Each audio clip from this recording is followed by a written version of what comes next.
Hi folks, welcome back to our third video for chapter 3.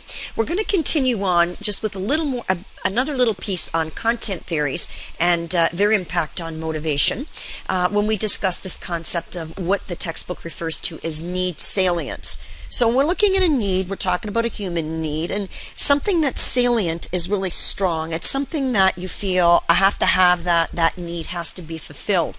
So the degree to which the need is strongly salient, or there's high need salience, meaning that it's a strong need that I have to fill, that's going to determine how you react, right? Or that's going to determine, what you're prepared to do in order to meet that need.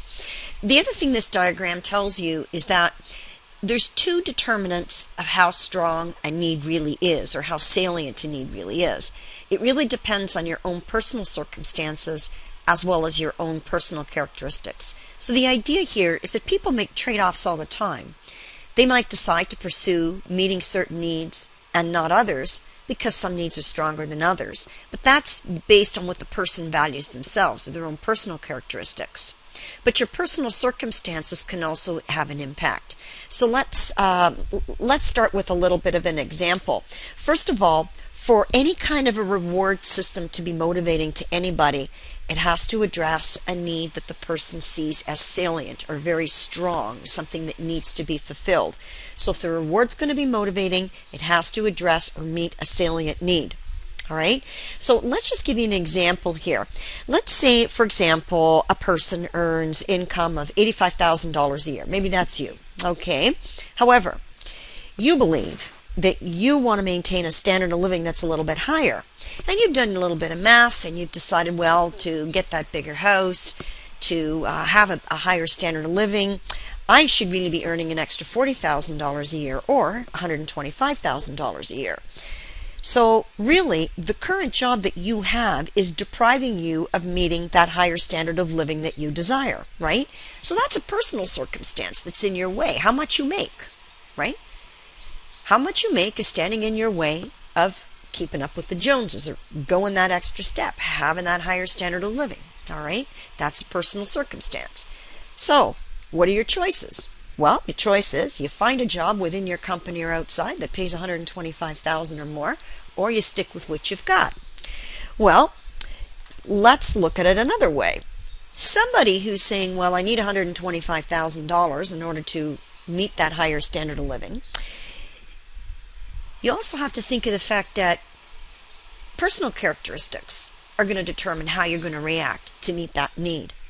So need salience is also determined by the importance that an individual is going to place on that need. So in our example, some people may just turn around and say, you for example, if you're that person, you might turn around and say, well, you know what, I'd love to earn $125,000, but maybe I'd have to leave my company, maybe I could stay in my company, I'd have to go to a different department, but I really love my job. I have a lot of autonomy. I really understand the job very well. I have a great supervisor. Remember all the job characteristics theory, things that we talked about, Oldham's theory about what keeps task behavior strong, right? Some people say, I love the level of challenge. I got a great boss. I work with some great coworkers. So maybe I'm not so deprived. So I have to weigh out leaving this great staff, this great boss, this great job that I really love, in order to get more money. That's a personal characteristic that you have. So in other words, it's your own value system, your own personal characteristics and views of which needs are more important to meet, okay, that determine what you're going to choose. So you may decide, hey, you know what, it would be really nice to earn $125,000 a year and increase my standard of living, but maybe I really like it here, so I'm not going to pursue that. So it's your personal circumstance combined with your own personal characteristics that force you to make choices among needs that determine how strong certain needs actually are. And that's enough said about that. I want to move on now to the process theories. Remember, we talked about understanding task behaviors better, or how we perform on certain tasks and what tasks we like to do, if we explain content theories, which we've now concluded, as well as process theories. And if you remember, the process theories of motivation really address how people choose actions that they're going to take in order to meet their needs. So the first process theory we're going to look at is reinforcement theory. And what does reinforcement theory say? People will be more likely to repeat a particular behavior if a valued outcome flows from that behavior, so they're getting something that's important to them, or if performing the behavior reduces an undesirable outcome. So now let's have a look at the first part first. So if I get a reward or an outcome that's important to me, that I really enjoy having, then I'm a lot more likely to repeat that behavior. So if it's important for me to get positive feedback on my performance, to learn more, whatever, then I'm going to engage in behaviors in a company that are going to give me those rewards, right? So we refer to this as positive reinforcement. If I want to get a particular reward, then I'm going to have to go out there, demonstrate particular behaviors. People who are motivated by money, salespeople say, for example, well, if you sell an extra 10%, there's an extra $5,000 bonus. Well, if that bonus money has huge importance to you, then guess what? You're going to go out and you're going to increase your sales by 10%. Don't forget, though, you got to do that ethically, right? But that's positive reinforcement, kind of like Pavlov's dog. Dog does a little trick, dog gets a reward, right? That kind of thing. But there's also what we call negative reinforcement, which is another way of thinking of reinforcement theories. So if I want to avoid certain punishments, then I'm going to perform certain behaviors. You can think about it even in your own home. Kid says, well, you know what? I better clean up my room, because if I don't, my mom and dad are going to get after me and they're going to complain and they're going to get upset, blah, blah, blah. I don't want to hear that, right? So a kid might say, I'm going to clean up my room because I want to avoid the negativeness that's going to come. I want to avoid my parents complaining, getting upset with me because my room isn't clean. Same thing in a job, right? Everybody in a job in an organization has aspects of the job they love and aspects of the job they don't love too much.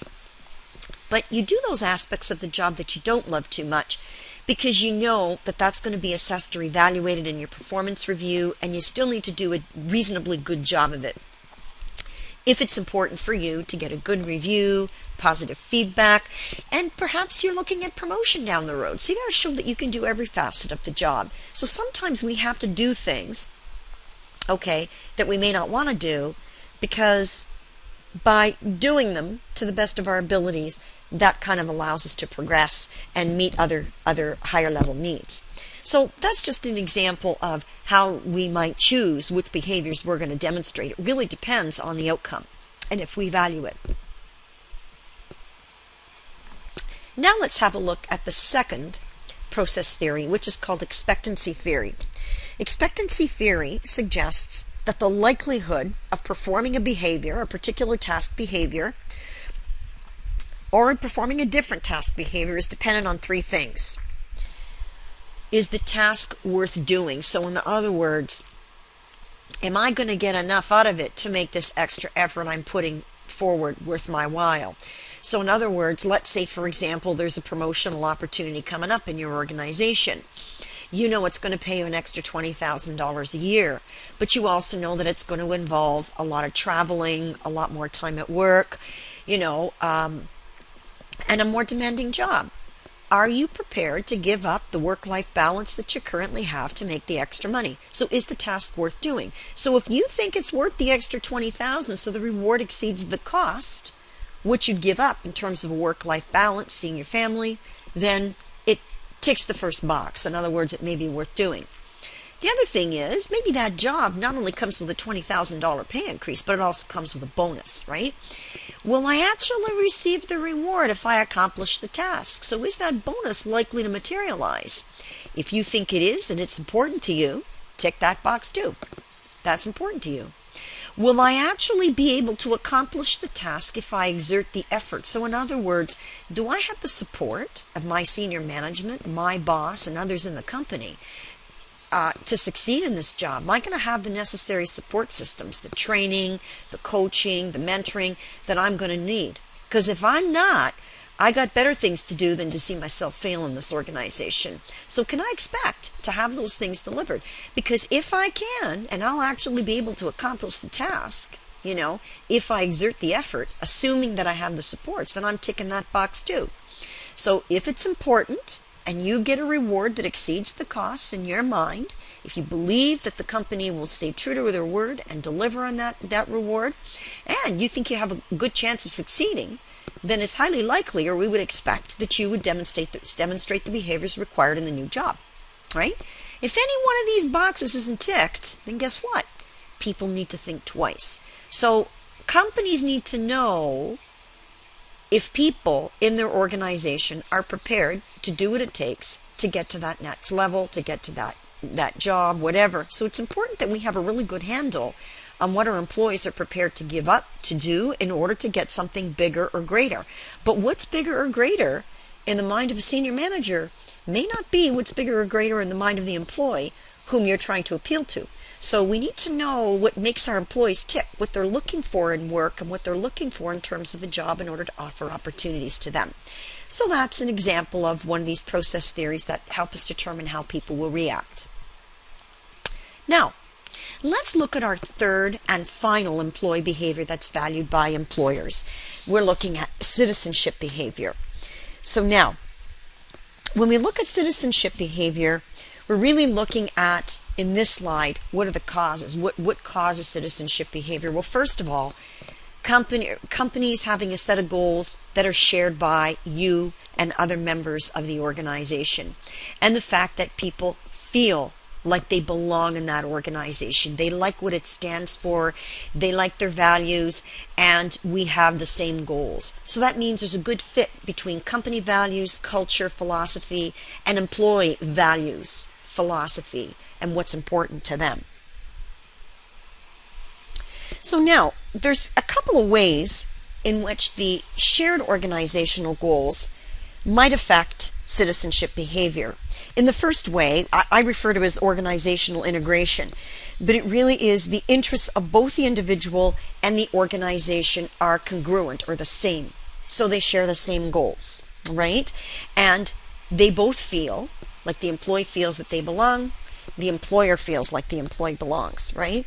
So the idea is, if the organization is successful in meeting their goals, I want to share in the rewards. So the employees need to feel like if the employer is successful in meeting their overarching goals, and you remember when we studied chapter 2, we talked about contextual variables and the fact that a company has a business strategy or a strategic plan that has goals and objectives. Well, you want to know how what you're doing fits in with meeting those higher level 50,000 foot organizational goals and objectives, right? And if they achieve them, what's in it for you? That's why, in order to share, for employees to feel like they're getting something out of the organization, meeting their goals, that's why it's important to have things like, say, profit sharing plans as part of your reward system, or even allowing employees to buy stock in a company through the employer, maybe through payroll deduction. Those are important to create those that feeling that when the company wins, I win, a reward. Now that's clearly an extrinsic reward. It's money, it's pay. But nobody said those aren't important. Intrinsic rewards are important, but extrinsic ones are very important as well because they put food on the table, right? So again, when we're looking at reward systems and creating citizenship behavior, we have to look at how we're going to allow people to share in the success of the company extrinsically as well as intrinsically, right? The second way through which shared goals will affect our citizenship behavior occurs when the goals of the organization match the values that the individuals have, right? And some researchers will refer to this as the moral commitment that a company makes to its employees and that an employee makes to the company. So we really feel that the company feels like we belong there, and we feel like we belong in the company because we have the same goals and objectives. So those are two elements, okay, that will cause citizenship behavior. Now, if we look at the last item here that relates to citizenship behavior, there are certain preconditions that are necessary in an organization in order to develop or to create citizenship behavior, and all three of them are extremely important. First of all, employees have to feel some level of security within the company. For the most part, we look at this as employment security, and many companies would define employment security as you having the skills and abilities and keeping up those skills and abilities and competencies to do jobs within the organization. So don't think of employment security as, man, I can be here today and gone tomorrow, because that's lack of security, right? But if you have the commitment to developing the necessary skills and attitudes and developing with the company, then you will have employment security. But it is important, because people aren't going to commit to being an organizational citizen and demonstrating that citizenship behavior if they don't feel that you're prepared to offer them some sense of security. Okay, an employer can't expect an employee to be loyal to an organization that shows no loyalty to them. Trust is another very important element in creating citizenship behavior. If employees don't trust management, then there will be little citizenship behavior taking place. Research has also shown that employers must show a high degree of concern for employees, not just in helping them to achieve a work-life balance, but also concern for their success in meeting organizational goals. All right. So, for example, there might be benefits that help employees successfully mesh their work and family lives. Right. So, say, for example, achieving a work-life balance. Maybe your company offers you time off during the month, flex time, extended vacations, those kinds of things. So they're trying to help you to create that work-life balance. That shows that they have a concern for you outside of the company, right? So those are all very important elements to creating citizenship behavior. What we find many people doing now in organizations is they are trying to hire people either within the company, but even sometimes outside the company, okay, who already possess values that are compatible with theirs. So they may be looking for employees that they feel would make good citizens or good employees by appealing to their value systems. And they might actually, even on their websites, show or give you ideas on how they demonstrate concern for work-life balance, how your performance is assessed, and they might commit to training and development in order to make you feel secure that your skills will be developed and there will be a place for you in the organization. So the employer, in essence, identifies the needs of people who already have those shared organizational goals and values, and then gears the reward system to those needs. So now we've discussed all the elements that we need to at this point, okay, for citizenship behavior. So far now we've dealt with understanding membership, task, and citizenship behavior. The last thing that we're going to do here in this video series for the chapter is to look a little bit at understanding and identifying the behavioral implications for designing effective reward systems. So now, what are some of the implications for designing effective reward systems here that we've learned, or that we should have learned by discussing and reading the chapter? The first element is we need to define the needed employee behavior. So we need to identify those elements that define the specific tasks that we want employees to perform. So what is the task behavior that we expect? What is the membership behavior that we expect, and what is the level of citizenship behavior that we expect? So we need to define the needed employee behavior, and we discussed earlier in the chapter that one of the first steps in designing a reward system that produces the desired employee behavior is to define the behaviors that the company needs. What is it that they want people to be able to do and to demonstrate? The second thing here is we need to determine the necessary employee attributes. So we need to include things like the competencies that they need to demonstrate, what their personality needs to be like, and the values that you have that match those of the company. So, will you be satisfied with the job that we have for you? All right, those kinds of things. Do you have what it takes to do the job well? Right? Do you have the right personality to deal with our customers, to deal with our employees, to liaise effectively with management? And what's your value system? Does it mesh with ours?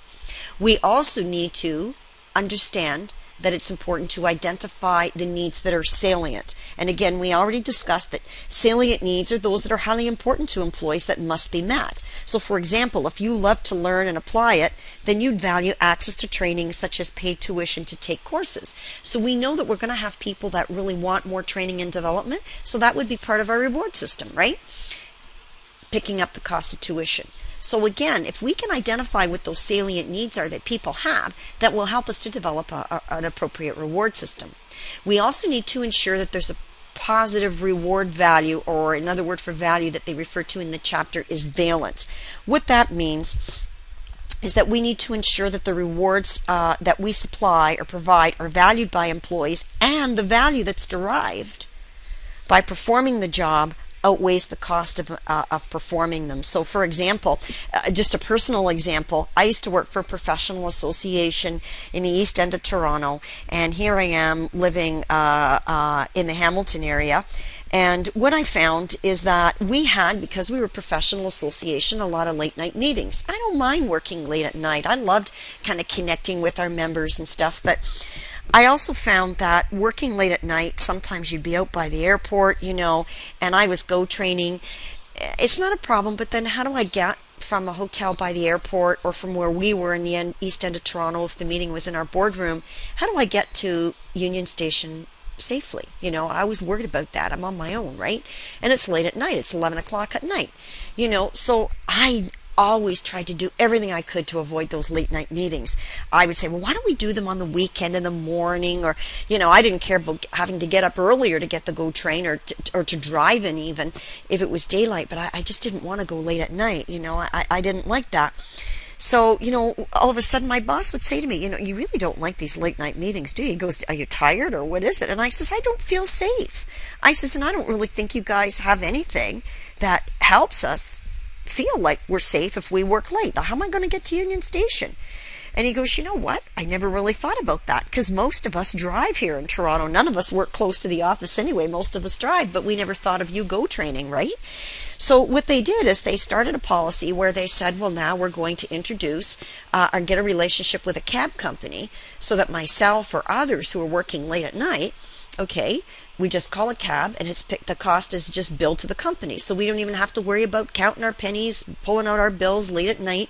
It's all just picked up by the company.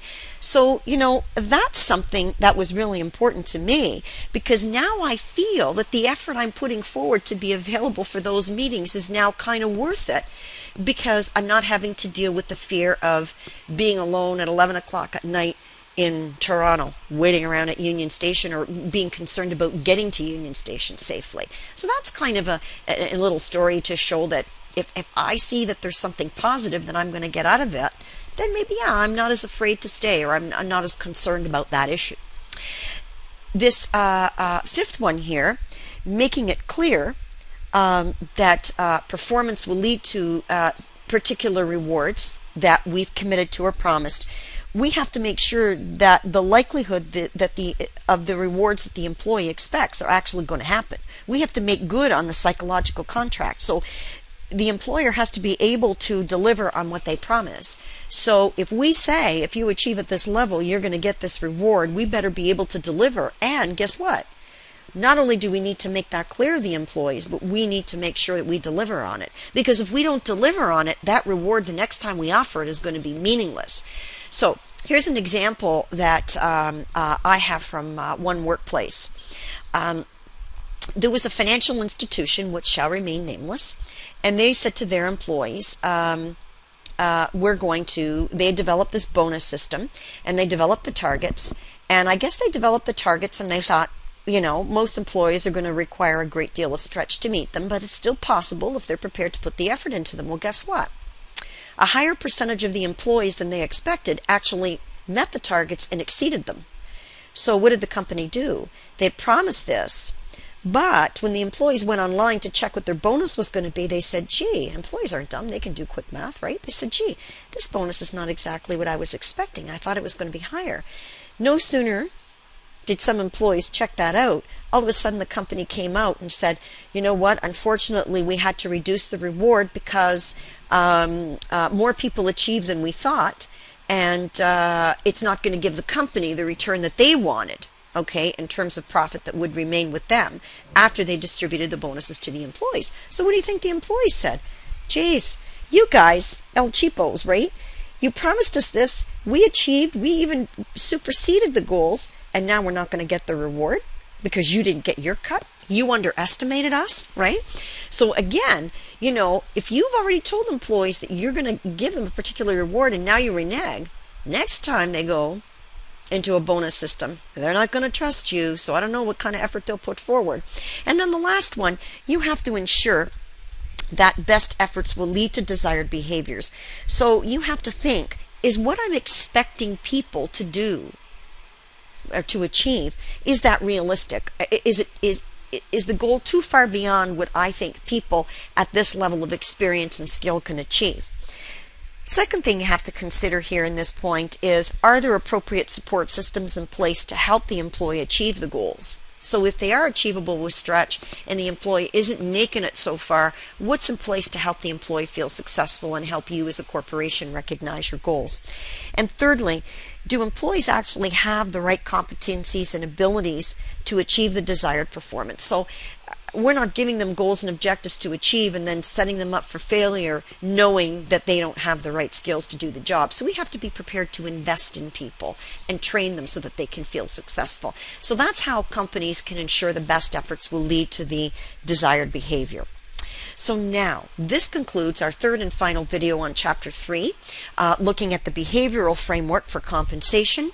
And then in the next chapter, Chapter 4, we'll be looking more at, in Chapter 4, we'll be looking more at the components of a compensation strategy, looking at some of the elements that actually make up a compensation program. So hopefully you enjoyed the video series. Sorry it was a bit long, but in any case, you guys have a great day, and don't forget to make sure that you check your online course to know what's due this week and next week, and make sure you plan and you know what's coming due beyond next week. And I really hope you have a great week. Take care.